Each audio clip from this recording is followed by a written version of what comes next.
Tiga beranak antara empat sekeluarga yang direman di Mahkamah Magistrate Muar pada 27 Mei kerana disyaki mencuri pelbagai jenis barangan keperluan dari sebuah pasaraya di Parit Jawa di Muar sejak pertengahan bulan ini.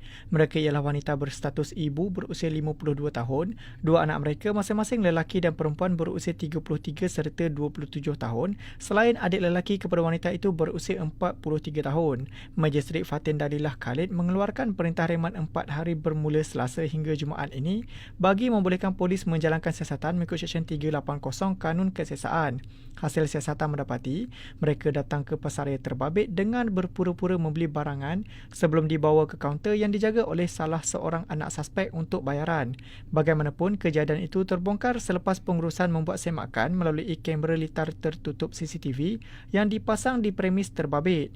Malah hasil semakan dalam sistem urusan jual beli tidak menemui rekod atau resip pembayaran dibuat ke semua suspek. Kejadian itu menyebabkan pasaraya terbabit kerugian kira-kira RM3,000.